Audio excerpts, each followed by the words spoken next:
ഞാനും ജിമ്മി ഒരു സ്ഥലം വരെ പോവാ. അവനോടൊന്നും പറഞ്ഞിട്ടില്ല. ജിമ്മിക്കിത് 2ാം ജന്മമാണ്.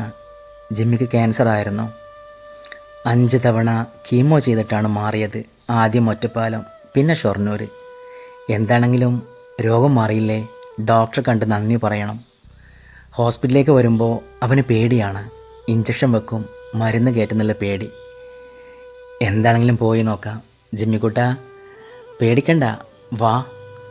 ഹോസ്പിറ്റലിൻ്റെ വാതിൽ കണ്ടതും അവൻ അവിടെ നിന്നു. വേണ്ട, ഞാൻ വരില്ല, ഇഞ്ചക്ഷൻ വെക്കാനല്ലേ. സാരില്ലടാ, നിൻ്റെ അസുഖമൊക്കെ മാറിയില്ലേ, ഇനി ഇഞ്ചക്ഷൻ്റെ ആവശ്യമില്ല. നമുക്ക് നന്ദി പറഞ്ഞിട്ട് പോവാം, വാ പ്ലീസ്. ആദ്യമൊന്നും വരാൻ കൂട്ടാക്കിയില്ല. ഒരുപാട് തവണ നിർബന്ധിച്ച് വിളിച്ചപ്പോൾ അനുസരണയുള്ള കുട്ടിയായിട്ട് എൻ്റെ കൂടെ വന്നോന്ന് മാത്രമില്ല, ഡോക്ടർ അവിടെ ഉണ്ടായിരുന്നില്ല. അവിടെയുള്ള സ്റ്റാഫിനോട് അവൻ നന്ദി പറഞ്ഞു. എനിക്കൊരുപാട് സന്തോഷമായി. മനുഷ്യരായ നമ്മൾ നന്ദിയുള്ളവരാവണം. ഇന്ന് ഭൂമിയിൽ ആർക്കും നന്ദിയും കടപ്പാടൊന്നുമില്ല. സ്വന്തം കാര്യങ്ങൾക്ക് വേണ്ടി മാത്രം ജീവിക്കുകയാണ്.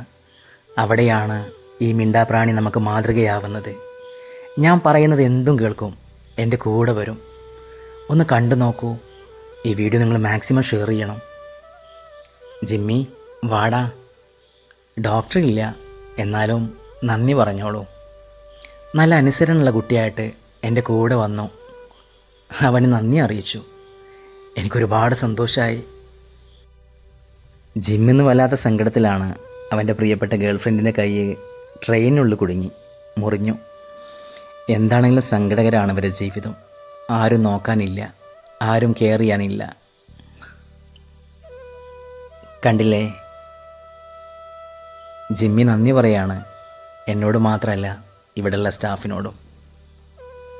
അവർക്കും ഒരുപാട് സന്തോഷമായി.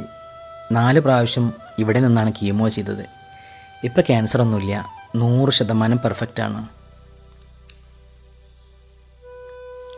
മിണ്ടാപ്രാണികൾക്ക് സ്നേഹിക്കാനേ അറിയുള്ളൂ. ആരെയും ചതിക്കാനും വഞ്ചിക്കാനൊന്നും അറിയില്ല. അവരത്രയും പാവമാണ്. ജിമ്മിക്ക് വേണ്ടി എല്ലാവരും പ്രാർത്ഥിക്കണേ.